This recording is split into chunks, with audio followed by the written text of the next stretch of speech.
Olá pessoal, vamos lá, continuando nossos estudos, nossa terceira aula, e até agora a gente só viu os conceitos das demonstrações contábeis, vimos para que elas servem, por que nós devemos fazer a análise dessas demonstrações, desses documentos contábeis que são gerados pelos contadores, são criados, desenvolvidos pelos contadores. Falamos também sobre o que é, de onde é que se tira as normas que regulam a elaboração desses documentos contábeis, e falamos que existem indicadores que são extraídos desses documentos. Bom, agora nós vamos ver quais são esses indicadores e vamos trazer aqui a forma como calculamos e como devemos interpretá-los. A gente começa agora, tá bom? Então, peço um pouquinho mais de atenção de vocês. Se já tiverem com o material na apostila, a gente está na página, deixa eu colocar aqui, índice de liquidez.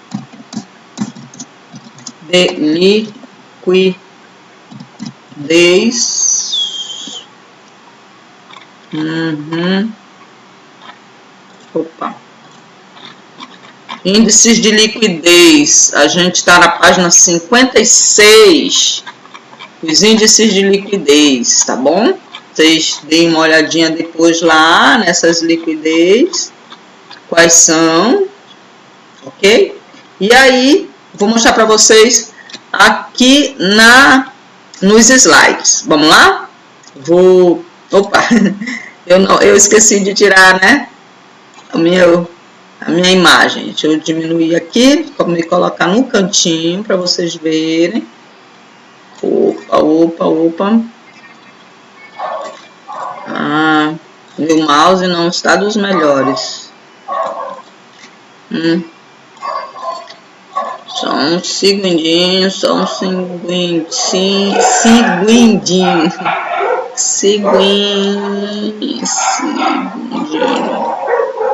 Pronto. Vou diminuir para vocês verem melhor os slides do que eu, né? O importante é vocês verem bem o assunto. Eu sou figurante. O importante é o assunto. Vou colocar aqui, pronto. Aqui na apostila, índice de liquidez, página 50 e começa aqui na página... Nossa, cadê? Aqui, começa aqui na página 56, os índices de liquidez corrente.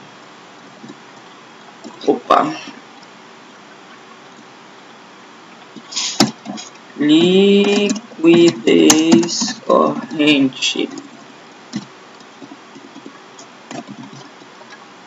Pronto. Está na página 67, tá? É onde a gente está. Onde é o nosso estudo a partir de agora. E aqui nos slides, vamos lá, tá? Os slides são os resumos. Eu gosto de mostrar a apostila para vocês verem outros exemplos, verem com mais detalhe, mais riqueza de detalhes. Mas é bem simples de compreender. Os índices de liquidez demonstram a capacidade de pagamento da empresa a partir da conversão dos ativos circulantes em caixa. Esses indicadores nos permitem elaborar análises qualitativas e quantitativas, possibilitando assim a apresentação de análise detalhada da empresa naquele determinado momento.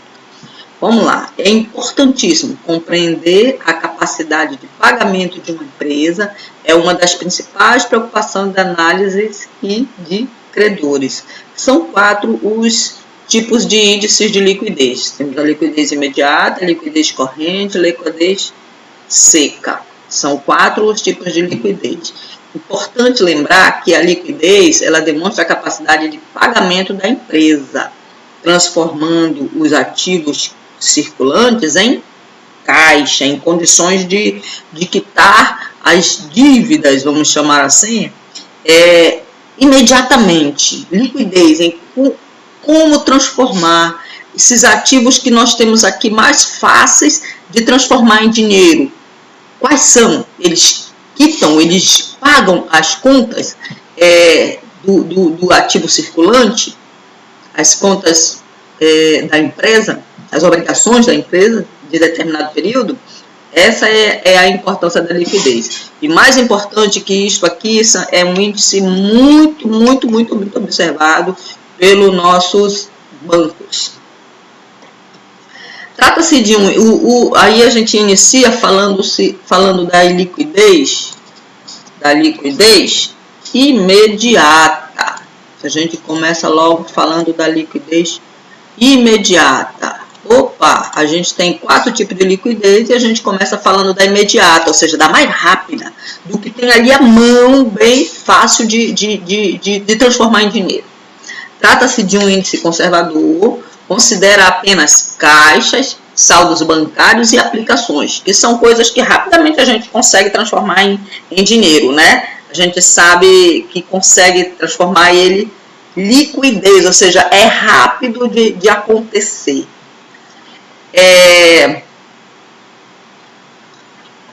São índices, né? São saldos, são contas que podem ser transformadas imediatamente em dinheiro para quitar as obrigações, excluindo-se, além do estoque, as contas de valores a receber.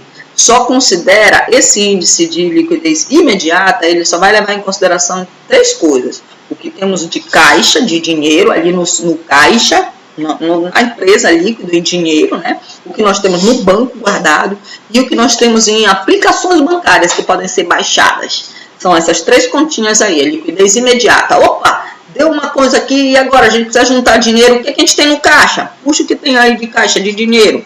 O que a gente tem no banco guardado? O que a gente tem de aplicações? Dá para baixar? É isso aí. São 3 contas que são consideradas do ativo circulante, né?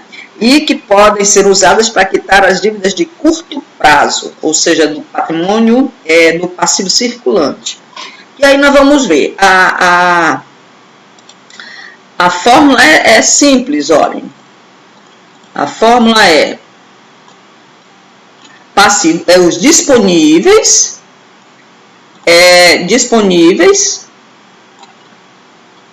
divididos pelo patrimônio líquido.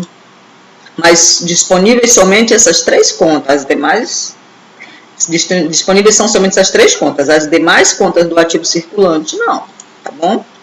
Vamos para a próxima. Aí aqui a gente tem um exemplo, temos um balanço que vai medir 2 anos, observem, ele mede 2014 e mede, ele apresenta 2014 e apresenta 2015, ó, 2014 e 2015, certo? Bem aqui, 2014 e 2015. São 2 anos. Lembram que a gente falou na semana passada que a análise de balanço ela sempre vai colocar assim as contas não somente verticalmente, mas horizontalmente, ou seja, anos a anos, um do lado do outro, mês a mês, ou trimestre a trimestre, semestre a semestre, mas o mais comum é a gente analisar ano após ano, ou seja, horizontalmente, e não somente vertical. Mas o vertical não vai ser analisado, mas há momento para tudo nessa vida. Vamos começar olhando no horizonte, depois a gente vai olhar no vertical, ok? E aí, estamos aí, vamos falar da liquidez imediata, analisando este balanço, depois a gente vai ver as outras liquidez. Veja o cálculo. A gente disse que a liquidez imediata, qual é a forma dele? A liquidez é o disponível, sendo essas 3 contas, caixa, banco, aplicações, dividido pelo patrimônio líquido, certo? Então, eu vou escrever bem aqui. Ela, para a gente não esquecer, que ela é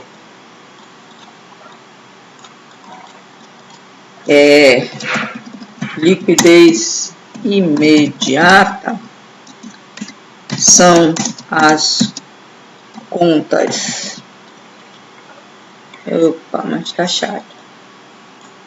Liquidez imediata são as contas caixa, banco e aplicações que formam o disponível, divididas pelo patrimônio líquido, ou seja, liquidez imediata, vamos colocar assim, igual a disponível dividido pelo patrimônio líquido. Olha, passivo circulante. Meu Deus, de onde eu tirei isso? Me perdoe, gente. Pelo passivo circulante. Me perdoe, eu não sei de onde eu tirei, a cabeça tá lá no passivo, no patrimônio líquido. Então, essa é a conta que forma liquidez imediata. São as contas caixa, banco e aplicações que formam o disponível, deixa eu colocar em maiúsculo, que formam o disponível, divididas pelo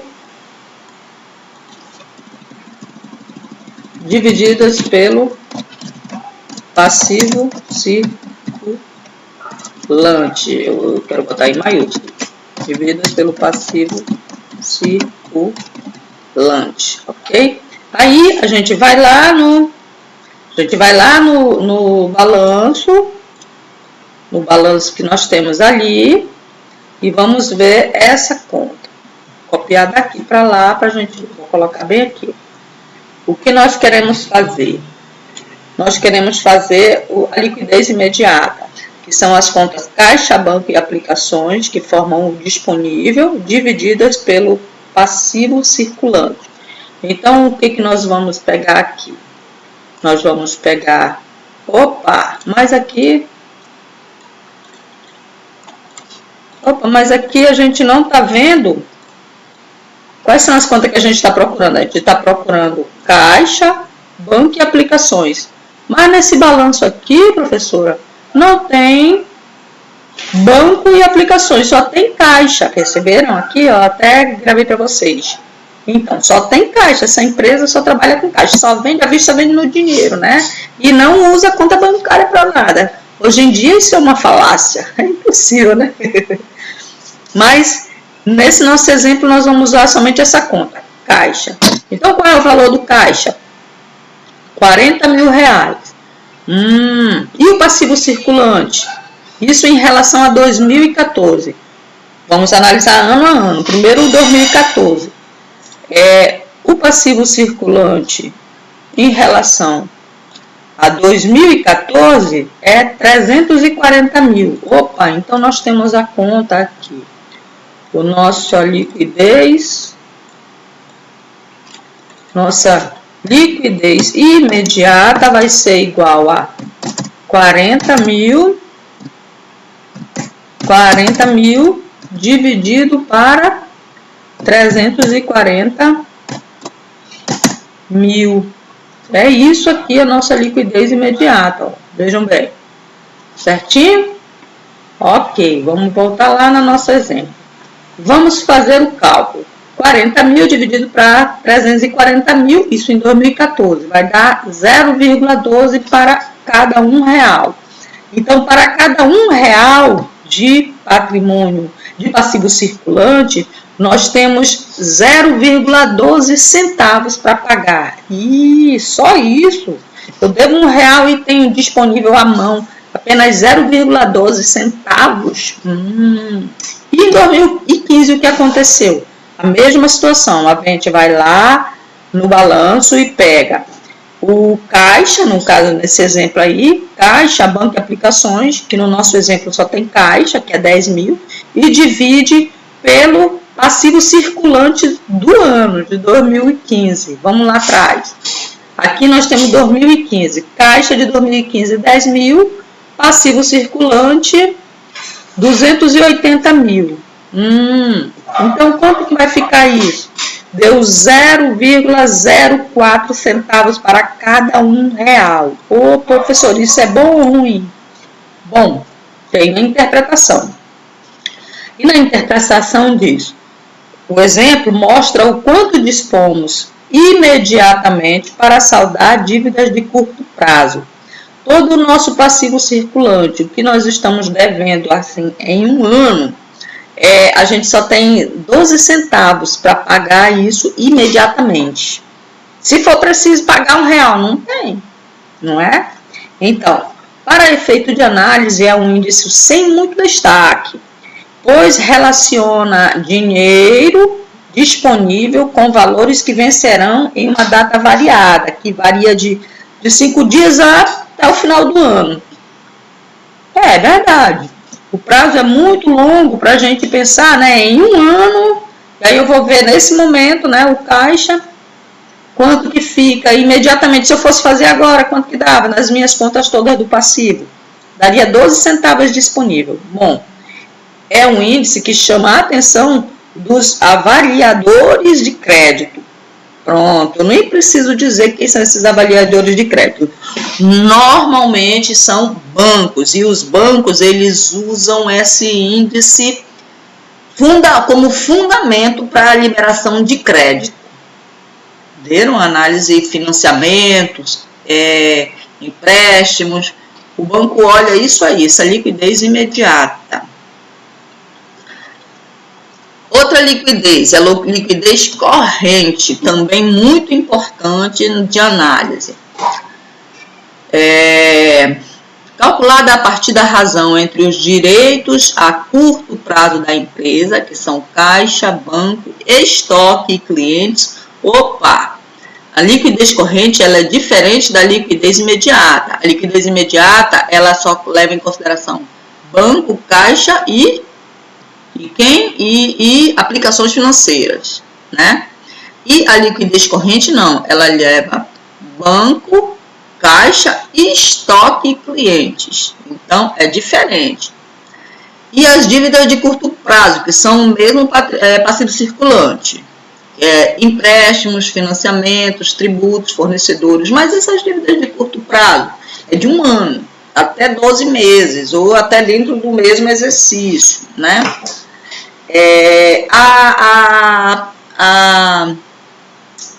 A fórmula para resolver a liquidez corrente é o ativo circulante dividido pelo passivo circulante. E aí, aqui mesmo já dá o spoiler, né, da interpretação. Esse valor, esse indicador, que a gente vai encontrar o resultado da liquidez corrente, quanto maior, melhor. É assim que a gente fala na análise. Maior que 1 é o resultado que demonstra folga do disponível para a possibilidade de liquidações das obrigações. E ali na liquidez imediata, professora, deu 0,12. Pois é, isso aqui não deu muito bom, né? No entanto, eles não têm tanta importância. Imediatamente assim, parece não ter tanta importância, porque é uma variação muito longa, pode ser de 5 dias a 360 dias, dependendo do passivo circulante atual, né? Mas pensando ele num balanço, essa liquidez imediata importa muito para a análise bancária, que vai dizer assim, durante o ano tem momentos que ele não consegue pagar a conta dele. Se der uma necessidade, como é que fica? Né? Então, os bancos, os avaliadores de crédito, eles consideram muito essa liquidez imediata. E aí, na liquidez corrente, a ideia é a mesma. Quanto maior de 1, melhor. Quanto menor de 1, vamos ter cuidado com ele, porque se ele deve R$1, ele não dá conta de pagar. Então, seria melhor ele ter mais de 1, para poder pagar com tranquilidade, né? Maior que 1, resultado demonstra folga do disponível para possível liquidação de obrigações. E aí, mais abaixo, eu trouxe aqui, destaquei para vocês na caixa, que diz assim, Se igual a 1, os valores de direitos e obrigações a curto prazo são equivalentes. Eu tenho tudo que eu ganho, eu devo, né? Tudo que eu devo, eu tenho condições de pagar. Beleza, mas as minhas contas imediatas, o que eu tenho à mão, dá para pagar e aí eu vou ficar sem capital de giro. Tipo isso, né? Porque o que forma o capital de giro são essas contas do do ativo circulante. Né? É o dinheiro ali que eu tenho na mão para fazer girar a empresa com as contas imediatas e tal. É parte do capital de giro o meu ativo circulante, ele é a minha parte de capital de giro, né? Na hora de calcular meu capital de giro. Então, se der 1, já não é visto com bastante, com interesse no banco. Epa, tem R$1 e já deve R$1. Ele deve R$1 e ele tem R$1 para pagar. Se der 1,5, ele já não paga, né? Se der menor que 1, não haveria disponibilidade suficiente para quitar as obrigações a curto prazo, caso fosse preciso. Então, qual é o ideal? Que seja sempre maior que 1. As liquidez corrente. Isso serve para a liquidez imediata também. Aí a gente tem um exemplo, vai lá no balanço, né, no mesmo balanço, pega lá o que existe de ativo circulante, mas quais contas, vamos ver quais contas devem ser. Caixa, banco, estoque e cliente. Aqui.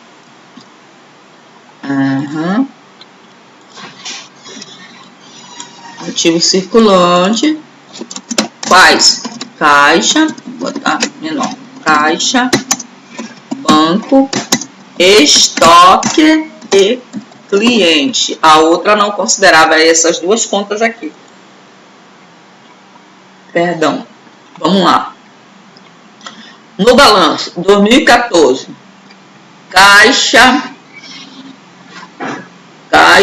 banco, estoque e cliente. Então, vai ser todo o ativo circulante daqui, R$580. E o passivo circulante? O passivo circulante, todo ele, 340 mil. Vamos voltar para lá, para nossa liquidez.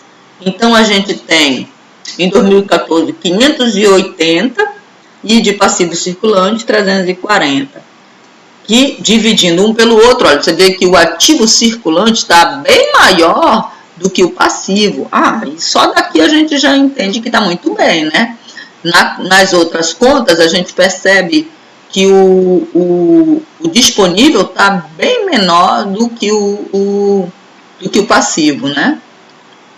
Então, aqui vai dar 1,7. Tá ótimo, porque para quem deve R$1, tem 70 centavos sobrando, então ele tem folga para pagar contas, né? Em 2015, melhor ainda, deu 2,32. E aí, o que significa? Para cada R$1 de obrigação a curto prazo, há dinheiro e elementos há elementos que serão dinheiro no ativo circulante de 2,32. Aqui está um melhor dos mundos, né? Devo 1 e tenho disponível 2,32, pago esse, ainda fico com 1,32 livre, tá bom. Mas não que 1,70 não fosse bom. Não, tá bom. Mas lógico que o melhor é o 2,32, né? E aí a liquidez seca. Como o cálculo similar à liquidez corrente e a liquidez para a liquidez seca, excluímos estoques, por não apresentarem liquidez tão imediata. Como é que é isso? Bom, na liquidez corrente, ela considera estoque e clientes. No entanto, quando a gente vai falar da liquidez seca, a gente não considera o estoque, porque estoque eu ainda tenho que vender ele. E se eu não achar mercado, clientes para comprarem na hora da necessidade?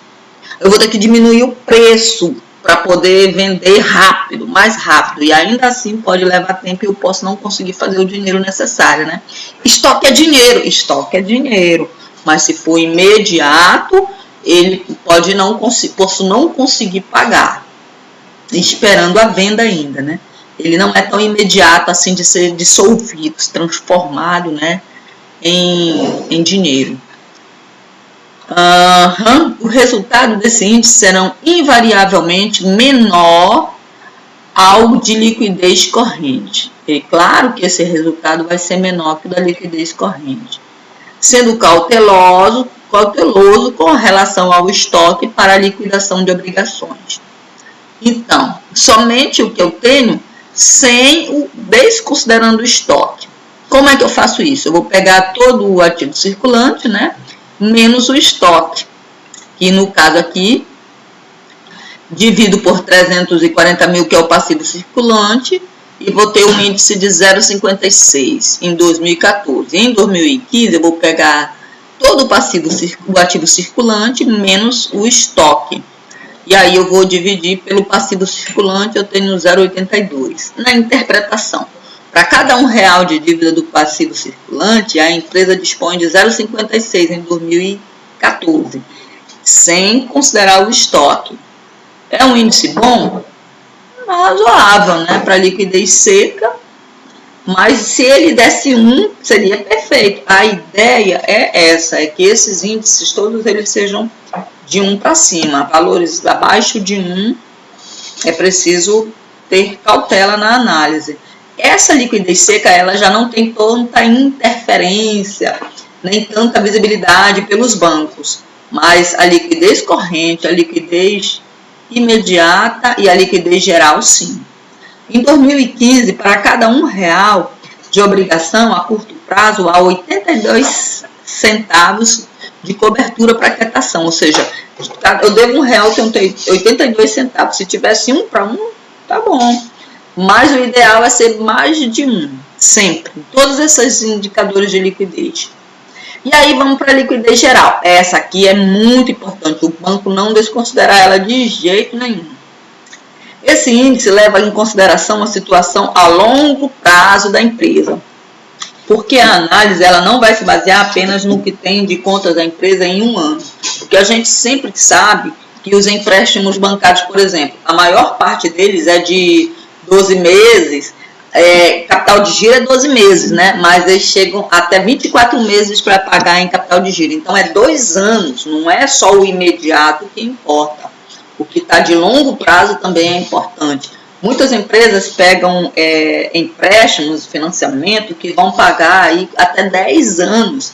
E aí, a empresa tem como saldar essas contas? Quanto a empresa tem de contas a longo prazo? Tem como saldar? Tem solidez para isso? Tem caixa para se manter pagando contas a longo prazo? Essa é a visão bancária. Esse índice leva em consideração a situação a longo prazo da empresa, incluindo no cálculo os direitos e as obrigações referentes a esse período, compreendendo assim grupos circulantes e não circulantes do balanço patrimonial. A fórmula: liquidez geral igual ao ativo circulante mais o realizável a longo prazo, que eu trouxe uma caixa aqui separadinha para vocês dizendo o que é. Realizável a longo prazo são contas a receber com prazo acima de 12 meses, dividido pelo passivo circulante mais o exigível a longo prazo. E quem é o exigível a longo prazo? São contas a pagar que passam de um exercício, ou seja, acima de 12 meses. Como fica essa conta? O ativo circulante, voltando lá no modelo, né, naquele balanço patrimonial que a gente apresentou, a gente busca as contas do ativo circulante mais o realizável a longo prazo dele e divide pelo passivo circulante mais o exigível de longo prazo. Vamos voltar lá para dar uma olhadinha só. Ativo circulante mais o realizável a longo prazo. Vou tirar isso daqui agora. Realizável a longo prazo, ou seja, o que eu tenho para receber de meus clientes mais de um ano, minhas vendas a prazo. Realizável a longo prazo. E no passivo circulante, o passivo circulante mais...